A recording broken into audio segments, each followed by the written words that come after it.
So, Buckingham Palace has just officially confirmed that Princess Anne is taking over absolutely all of Queen Camilla's official state duties starting immediately. And honestly, the unprecedented, chilling way this entire situation went down is vastly more revealing than the sterilized public announcement itself. This was absolutely not a minor scheduling conflict, a temporary health-related step back, or a gentle transition of power. It was a direct, catastrophic consequence of something that happened behind closed doors weeks ago, and the undeniable fact that King Charles signed off on this personally tells you absolutely everything you need to know about exactly how serious this breach of trust actually was. Before we get deeply into the incredibly messy, behind-the-scenes details of this constitutional crisis, do us a quick favor and hit subscribe to Monarch Access so you never miss the actual truth behind these royal updates as they develop. Alright, let's break down exactly what happened, because the internal timeline here is genuinely wild and reveals a monarchy at war with itself. It began when King Charles read the final, drafted announcement entirely alone in his private study, and then deliberately placed the heavy document flat against his mahogany desk, without saying a single word to his waiting aides. That specific, heavy silence matters profoundly, because the king fully understood that this was not a simple diary change or a shifting of patronages. Official state duties are the absolute core, fundamental responsibilities performed for the crown, encompassing massive ceremonial appearances, international diplomatic receptions, vital patronage visits, and high-stakes engagements standing directly beside the sovereign. By actively approving this massive transfer of power, Charles wasn't just casually asking his incredibly loyal sister to cover a few empty slots in a busy calendar. He was forcefully handing her an entire, encompassing role, one that had painstakingly become completely identified with his own wife over decades of grueling public relations rehabilitation. Camilla reportedly received a brief, cold confirmation of this decision from a senior courtier only moments before the palace statement was blasted out to the global press. Crucially, she didn't argue with the messenger, she didn't raise her voice, and she didn't throw a tantrum. The Queen Consort simply quietly asked whether Charles had personally, explicitly approved every single word of that document. When the terrifying answer came back as an undeniable yes, her expression reportedly hardened into stone. She realized in that exact moment that she wasn't just losing a few glamorous engagements, but rather she was learning that the very man beside whom she had fiercely fought for decades to gain public and institutional acceptance had just personally authorized her immediate removal from the exact duties that finally proved she truly belonged. Meanwhile, Princess Anne was abruptly summoned to the king's office without any of her usual ceremonial fanfare and was physically handed a thick, sealed briefing folder. She opened it to find a completely revised royal calendar, carrying her own name heavily plastered across receptions, national memorials, high-level patronage visits, and highly sensitive diplomatic meetings. The palace communications team desperately tried to frame this to the press as a temporary, emergency restructuring meant to reorganize responsibilities immediately and prevent any embarrassing gap in royal service. But the sheer, meticulous preparation of the documents revealed something much colder and vastly more calculated. This decision had been actively building, quietly and ruthlessly, well before Camilla was ever formally informed of her own downfall. One specific, devastating line in the briefing folder carried the ultimate threat, stating that the transfer of duties would remain in full force until the sovereign determined otherwise. In plain, unvarnished terms, that meant that Charles alone held the absolute power to decide whether his wife would ever be allowed to reclaim those prestigious duties. Anne reportedly paused over that heavy sentence, her eyes scanning the page, and then turned to the very first engagement listed under her newly expanded authority. It happened to be a major, highly publicized state reception that Camilla had been enthusiastically planning for months, an event that even included a deeply personal welcome speech she had painstakingly written herself. Anne quietly closed the folder, but according to those close to her, she felt absolutely no sense of victory or triumph. She felt instead the crushing, suffocating pressure of stepping directly into another woman's hard-won place, while her brother's fragile marriage actively strained under the weight of his own royal signature. Elsewhere inside the sprawling palace, Camilla fully understood that this upcoming reception, an event entirely meant to confirm her untouchable standing on the world stage, would instead serve to officially introduce Princess Anne as the monarchy's undisputed, unshakable center of duty. But before Anne could even step into that incredibly awkward role, the palace machinery had to desperately confront the painful, undeniable truth that this was not simply a bureaucratic transfer of duties. It was a violent, high-speed collision between personal loyalty, a complicated marriage, and the ultimate survival of the royal institution itself. To the general public, Princess Anne and Queen Camilla have always occupied completely different, distinct corners of royal life, one widely known for her relentless, uncomplaining, ironclad duty, and the other famous for steadfastly standing beside the king through decades of global controversy and intense public hatred. Yet behind the formal, televised smiles existed a far more delicate, incredibly fragile balance of power that had now permanently broken. It revealed that the duties being transferred were not merely appointments on a calendar, but rather they represented ultimate trust, elevated status, and the most vital proximity to the crown itself. Anne studied the heavily revised schedule at her private desk and felt only the heavy burden of consequence. The Princess Royal had built her stellar, bulletproof reputation through decades of flawless discipline, absolute punctuality, and grueling service without a single public complaint. She had become the one person the palace entirely trusted whenever the stability of the institution began to violently shake. Yet this specific assignment carried a different, much darker weight entirely. She was not simply filling an empty place left by illness or retirement. She was actively stepping into duties that had become the core of Camilla's public identity. Anne knew that every single successful appearance she made could easily look to the outside world like undeniable proof that the queen consort had been completely, effortlessly replaced. Across the palace, Camilla opened her own reception folder and slowly, painfully, removed the handwritten speech she had prepared weeks earlier. She had written each and every word of that welcoming address with Charles in mind, genuinely believing the highly visible event would finally confirm her permanent place beside him after enduring years of brutal criticism and institutional resistance. A state role means representing the physical embodiment of the crown at official ceremonies, high-stakes diplomatic meetings, and vital public engagements on behalf of the monarchy. For Camilla, losing that supreme role meant losing vastly more than just a busy schedule. It meant helplessly watching the clearest, most undeniable symbol of her global acceptance be unceremoniously passed into another woman's hands. Anne turned another page in her briefing packet and noticed names she had absolutely not expected to see, right as a senior aide entered the room and quietly informed her that several key household staff members had already been officially reassigned from Camilla's office to support Anne's rapidly expanded workload. Household staff are the crucial private secretaries, master planners, and elite advisors who manage a royal figure's official responsibilities. Their sudden, permanent transfer proved to anyone paying attention that this restructuring reached far, far beyond a single reception or a temporary diary adjustment. The palace was absolutely not preparing a temporary substitute. It was actively, aggressively, building a brand new center of authority around Anne. Camilla discovered the much deeper, far more terrifying loss only moments later, when she realized that her highest-level access to selected, highly confidential diplomatic briefing papers had been instantly suspended. This entirely removed her from the classified material prepared for meetings with foreign representatives and heads of state. She stared at the empty space on her desk, where the red files normally rested, and understood the brutal message instantly. Charles had not only taken away her glamorous public appearances, he had deliberately, forcefully, placed an impenetrable wall of distance between her and the private hidden machinery of royal power. The suffocating pressure tightened as a formal message arrived from her brother-in-law requesting a highly private meeting, while Charles had also summoned his wife separately to his own quarters, desperately hoping to control the massive domestic damage before her simmering resentment hardened into open, uncontrollable conflict. But Camilla flatly refused the summons, sending word that she would absolutely not enter the room until the king explained exactly what specific, inciting incident had persuaded him to act so suddenly and so ruthlessly.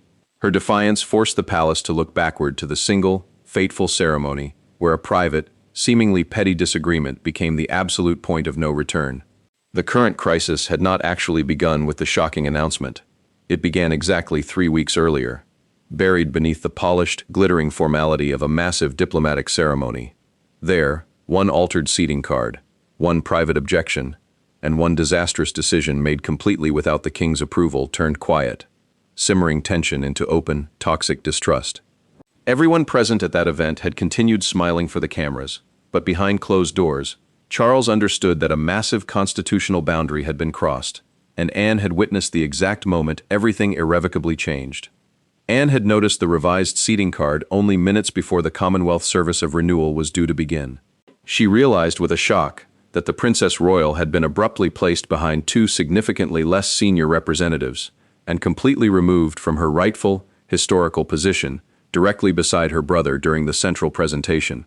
The order of precedence is the strict, official ranking that decides exactly where each royal figure stands during formal events, and casually changing it is never, ever, a harmless, accidental detail.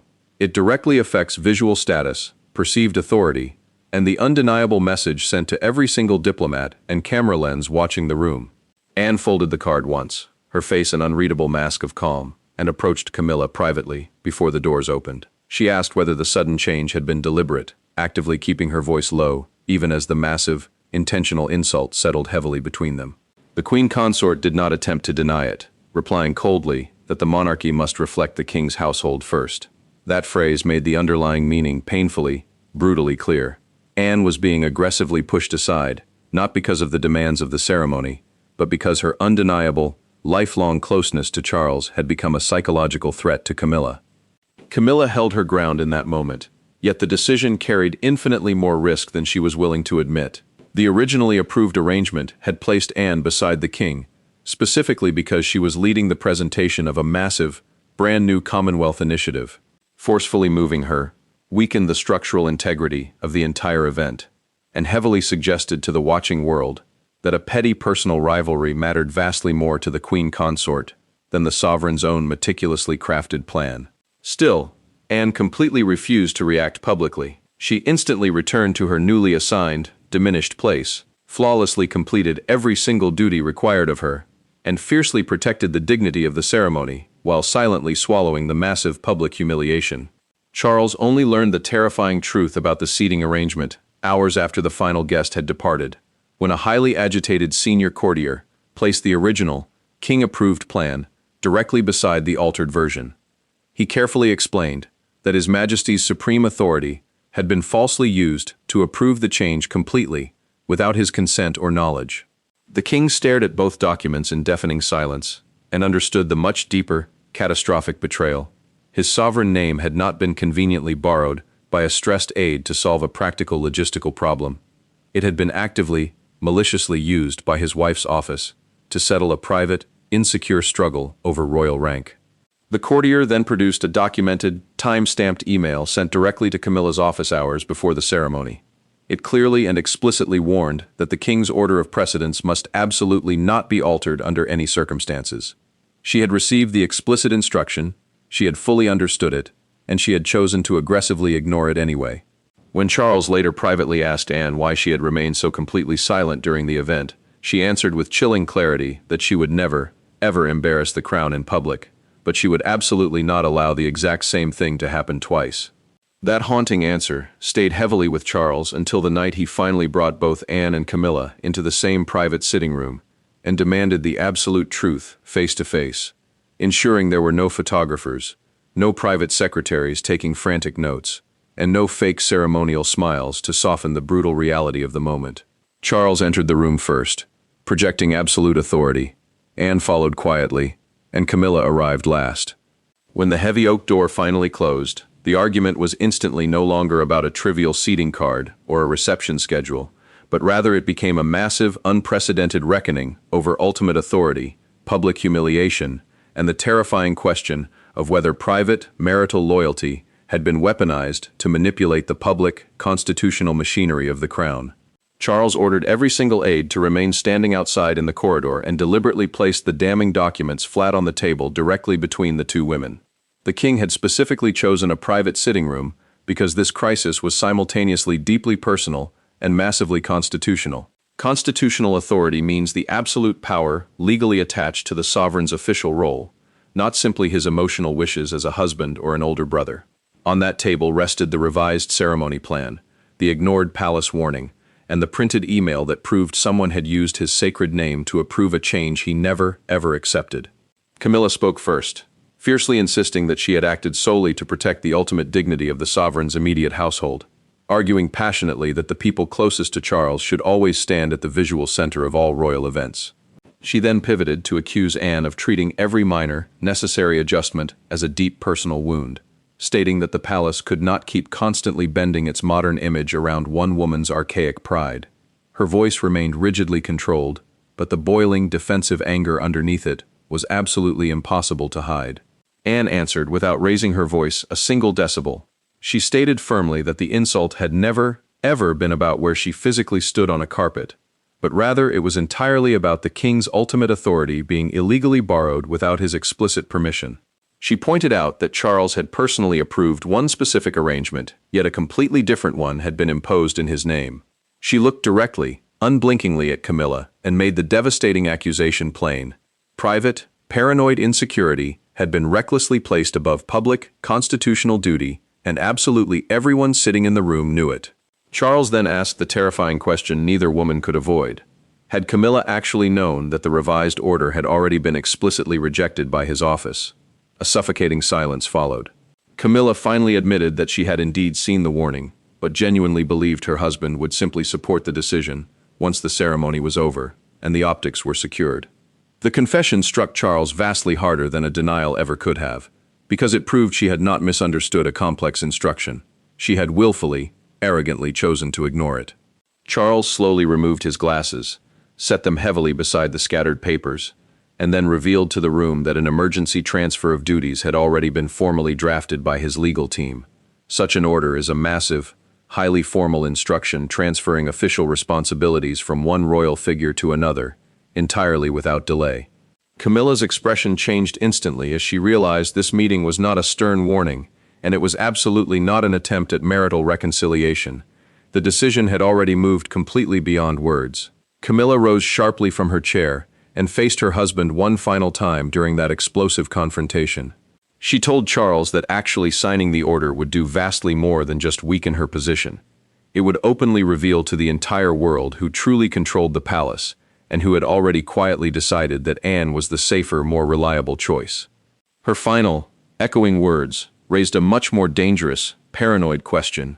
Was Charles truly acting alone, or had a hidden, powerful circle of courtiers and heirs already decided that Princess Anne was the monarchy's safest future bet? Royal power rarely moves through a single, dramatic, shouted command. It moves silently through calendars, private secretaries, dense legal language, security briefings, and the quiet, unspoken agreement of the people who fundamentally understand what cannot be allowed to fail. Charles may have ultimately signed the order, but the massive machinery behind it had been turning for days, and Anne's name had emerged again and again, in every single strategy meeting, as the absolute only answer everyone entirely trusted. Charles had listened carefully as his private office measured the immense collateral damage. He watched as the king's advisors worked frantically through patronages, highly sensitive foreign visits, massive investitures, military ceremonies, and countless appearances already promised in the packed royal calendar. An investiture is a highly formal ceremony where the sovereign, or another very senior royal, presents honors to members of the public. Abruptly canceling such duties would create massive embarrassment at home and extreme uncertainty abroad, meaning replacing Camilla slowly, over a period of months, was simply not a viable option. The palace desperately needed someone who could step forward immediately, without a single moment of hesitation.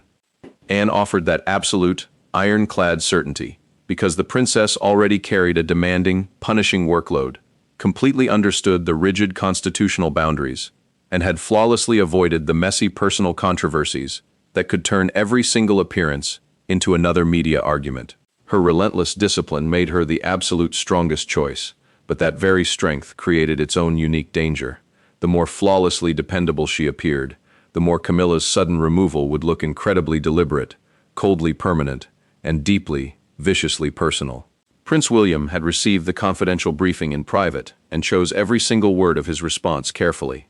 He told his father that Anne could undoubtedly steady the fragile institution, fiercely protect the schedule, and reassure nervous foreign guests.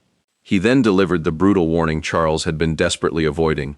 The decision might save the monarchy's public face in the short term, but it could permanently, irrevocably damage his marriage. The future king fundamentally understood that royal stability often demanded brutal human sacrifice, yet he also deeply knew that some wounds simply did not close when the press announcement ended. Charles then admitted something to his son that the advisors had absolutely not expected him to say. He felt he had profoundly failed both women. He had failed Camilla as a husband by allowing her intense fear and insecurity to grow for years without challenge. And he had failed Anne as a brother by constantly asking her to endure quiet, painful humiliations in the desperate name of family peace. The king now faced the cruel, inescapable result of that long silence, realizing that relentlessly protecting one relationship had ultimately weakened them all. The advisors then presented highly documented concerns from several foreign delegations, written accounts that described frustrating last-minute changes, abruptly altered guest arrangements, and confusing instructions originating from Camilla's office that actively conflicted with approved, established plans. This proved that the seating ceremony dispute had not been an isolated incident, but had merely exposed a vast, toxic pattern that absolutely no one could ignore any longer. Anne finally agreed to serve, but only after making one absolute, non-negotiable demand. No public statement could ever suggest she had requested, pursued, or actively campaigned for the role. She would accept the heavy burden of duty, but she would absolutely not accept a narrative of victory. Before dawn broke over London, the heavily revised roster was circulated through the secure internal servers, and one recipient immediately, anonymously, sent it directly to Camilla's household. By sunrise, the decision had completely escaped the secure room where it was made, and Camilla was forced to begin dismantling the highly structured life that had been painstakingly built around her official position. The absolute most brutal sign of her lost power was not a scathing public statement or a hostile tabloid headline. It was an entirely empty calendar. Engagements that had proudly carried Camilla's name for months vanished one by one, instantly replaced by Anne's. Speeches were abruptly reassigned, security briefings were removed from her desk, and familiar, trusted staff were redirected to other offices. For the very first time since becoming central to royal life, Camilla was forced to sit in silence and watch the monarchy continue seamlessly without needing her. Camilla sat frozen with her private secretary as heavy briefing books, transport plans, speech drafts, and extensive guest lists were physically carried away from her office, watching months of intense preparation disappear in absolute silence. Briefing books are the vital, official files containing schedules, background notes, names, and precise guidance for royal engagements. And without them in her possession, she no longer had the basic information needed to represent the crown. It was a visceral loss that made the transfer real in a way no public announcement ever could. Camilla ran her trembling finger across the crossed-out appointments in her diary. A hospital visit, a high-profile diplomatic luncheon, a solemn military commemoration, and the massive state reception had all been reassigned without a single day of delay. Each event had mattered immensely because it physically connected her to the public role she had spent her entire adult life fighting to build. She had endured relentless suspicion, brutal criticism, and intense institutional resistance to finally reach the center of royal life, only for one single morning to strip away the absolute proof that the agonizing struggle had actually meant something. Camilla quietly asked whether any official duty whatsoever remained under her control, and her private secretary hesitated painfully before explaining that only entirely private, charitable contact could continue. She could support causes personally as a wealthy individual, but she could absolutely not appear on behalf of the monarchy. The distinction cut incredibly deeply. She could still care, still write checks, still offer help, but she could no longer speak with the massive, historical authority of the crown standing behind her. The fracture widened immediately inside her own household. One longtime, fiercely loyal aide flatly refused to transfer to Anne's team and resigned on the spot, stating that loyalty could not simply be reassigned like a diary entry, while another aide accepted the new position without a word of protest. Camilla heard about both decisions and deeply understood what they revealed. Even the people closest around her were now being forced to choose between personal, emotional attachment and cold, institutional survival. Charles sent a deeply personal, handwritten note asking her to meet him before Anne's very first major appearance in her place. The king did not send a junior aide or a formal, typed summons, but wrote the desperate request himself, desperately hoping something personal might still reach her through the anger.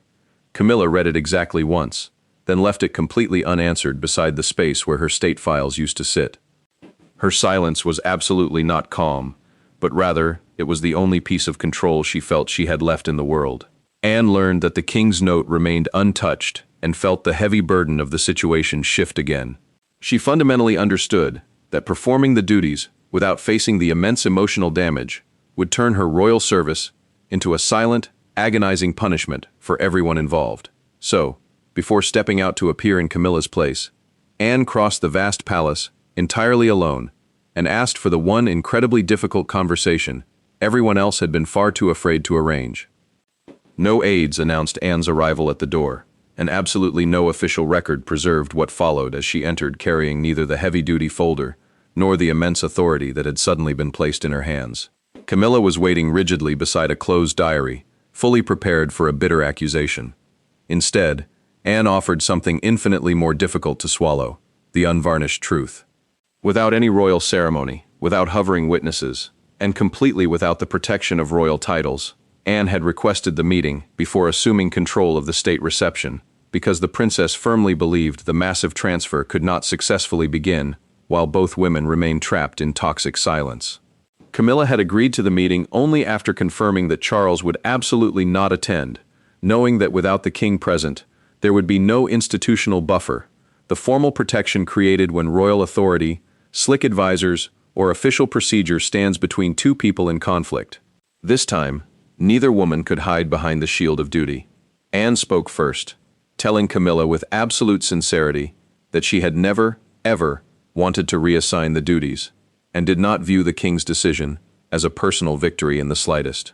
She acknowledged that every single engagement she accepted would carry the heavy, visible weight of another woman's loss.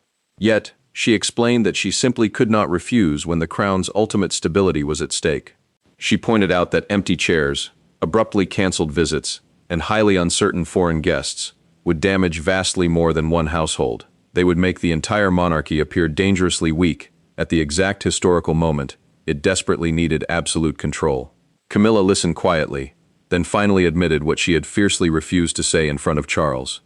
The queen consort confessed that the altered ceremony order had stemmed entirely from deep, festering insecurity. She admitted that Anne's respect inside the palace always seemed entirely effortless and innate, while her own place beside the king had been painfully built through years of brutal resistance.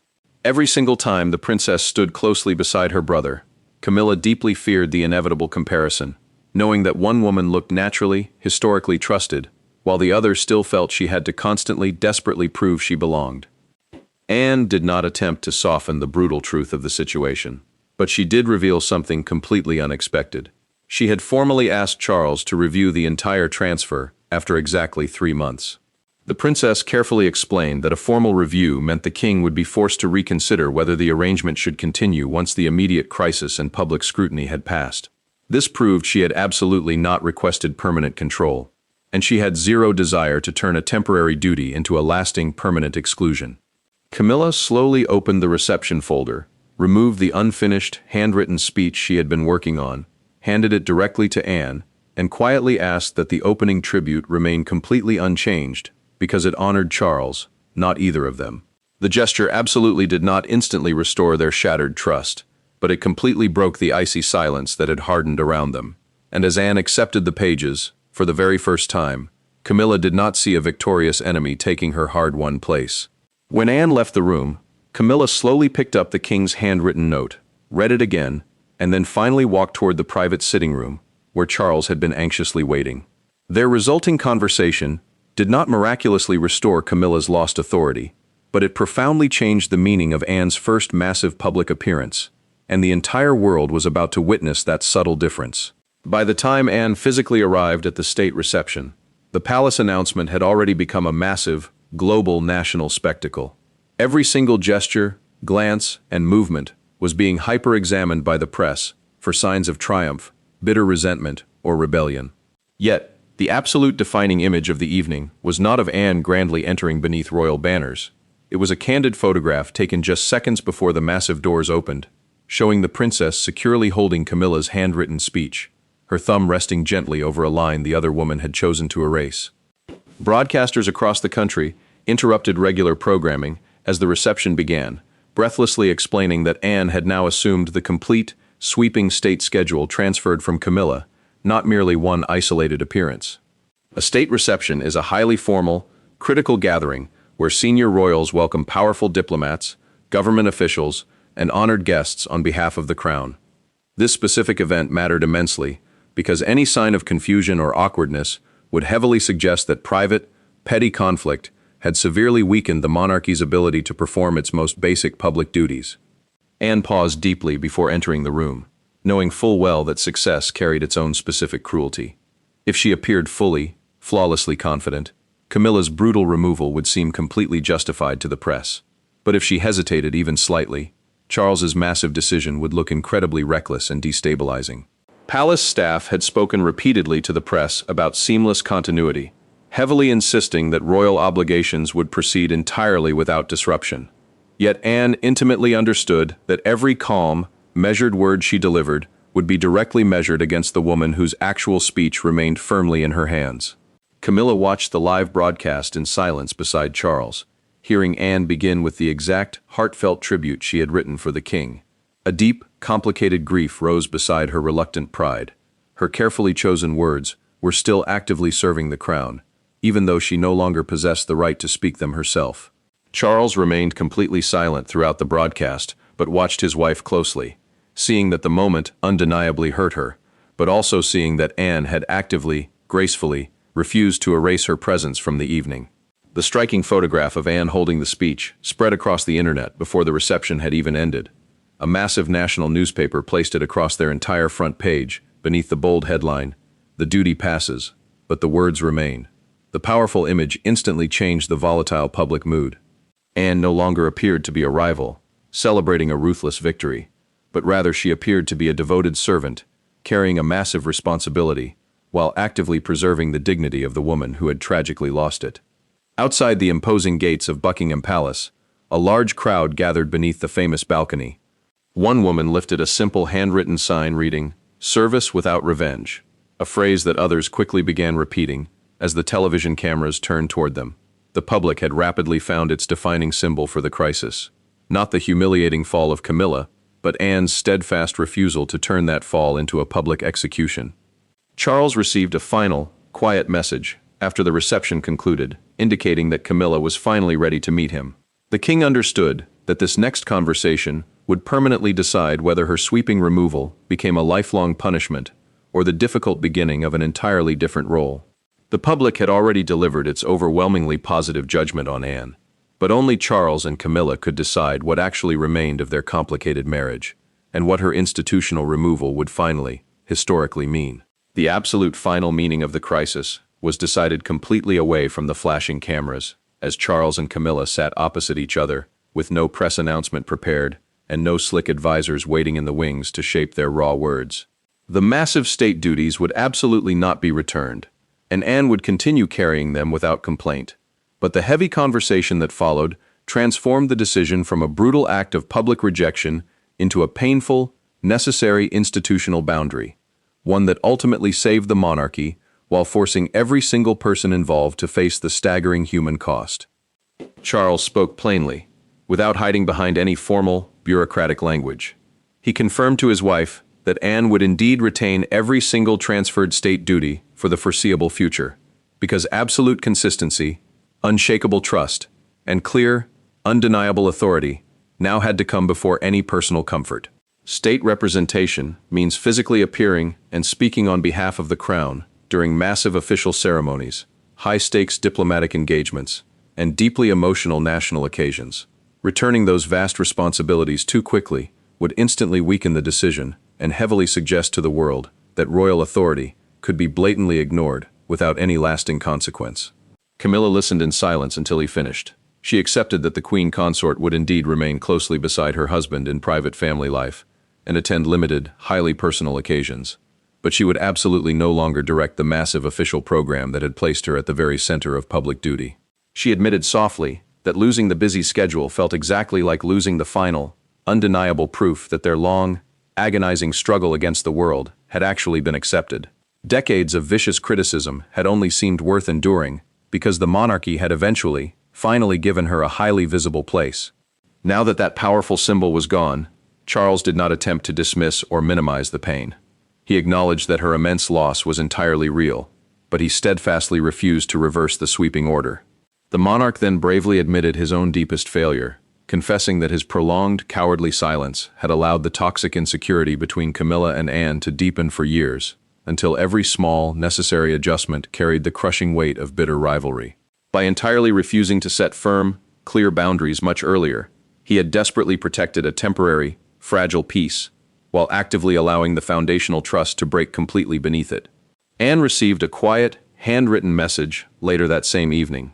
Finding only 2 sentences inside from her sister-in-law, Camilla asked her to fiercely protect the specific charitable causes attached to the transferred role, and promised that she would absolutely not interfere in the schedule again. The message carried absolutely no demand for public recognition, and no desperate attempt to secretly recover control. It was the very first undeniable sign that true acceptance had finally replaced bitter resistance. Anne preserved those vital causes within the heavily revised schedule, flatly refusing to erase Camilla's hard work, simply because the ultimate authority had changed hands. That decision definitively proved that taking immense responsibility did not actually require humiliating the woman who had held it before. Duty could remain incredibly firm without ever becoming cruel. The massive transfer of power became the absolute clearest statement of the modern monarchy King Charles intended to lead. Affection could shape their private life, but official, institutional trust had to be brutally earned, fiercely protected, and never, ever borrowed without explicit consent. And when Princess Anne stepped confidently forward into the blinding spotlight, while Camilla quietly stepped back into the shadows, the British monarchy did not celebrate a winner. It survived, only because 3 deeply wounded people finally accepted the brutal truth that duty, without absolute trust, is only empty ceremony, but duty actively guided by fierce accountability can still fiercely protect the crown.